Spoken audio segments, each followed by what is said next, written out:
You are Locked On Syracuse, your daily podcast on the Syracuse Orange. Part of the Locked On Podcast Network, your team every day. Now, let's bring it back down to earth a little bit. We could stay positive, but we got to talk about how Syracuse basketball can get back into the NCAA tournament, because at the end of the day, that's the goal for this offseason. Build a roster that is going to make the tournament next year. Not even capable of making the tournament, that's going to make it. Okay? This is a make or break season for Syracuse basketball coming up.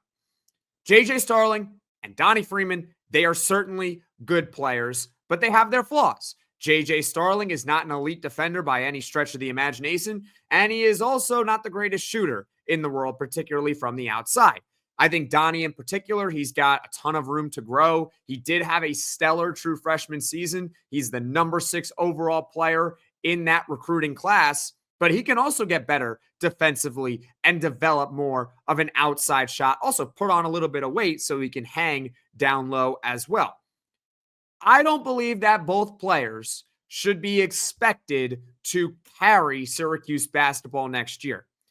Here's Syracuse's record and their wins and losses last year. It was only 7 games, but when JJ Starling and Donnie Freeman were on the floor together, they went 4-3.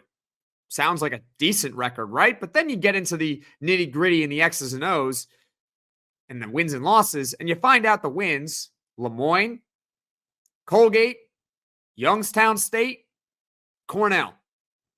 4 basketball powerhouses right there, right? No, not really. Losses: Texas, Texas Tech, Florida State.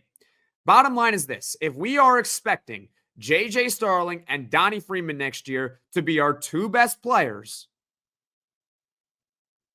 I don't see how Syracuse makes the NCAA tournament. They're good players, don't get me wrong, and Donnie Freeman certainly has more room to grow because he was just a true freshman.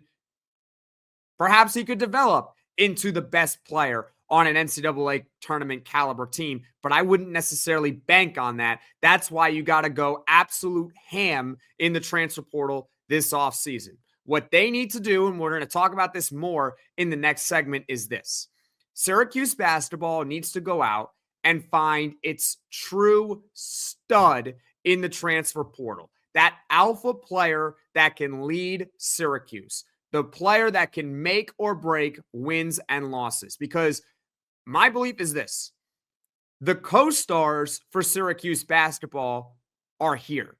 They're set in place. JJ Starling and Donnie Freeman are excellent co-stars. They can be your 2 and 3 on a tournament team. In fact, if they're a 3 and 4 on your tournament team,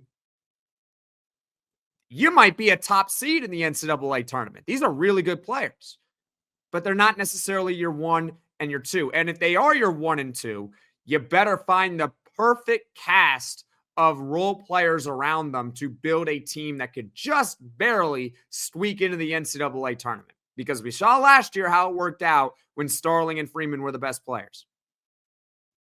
They weren't exactly very good. So they need to do a lot more. The best way to put it is this: our Robin is here. Our Alfred is here. But Syracuse basketball needs its Batman. We need our guy. Syracuse a couple of years ago, they had this. They had Judah Mintz. The problem was they had Judah Mintz. They had Malik Brown. Starling was also there. Copeland was there. They didn't have enough around those guys. They didn't have a deep enough roster. And yet, they won 20 games. Goes to show you what star power can really do.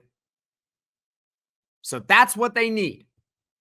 They need a big-time fish in the transfer portal.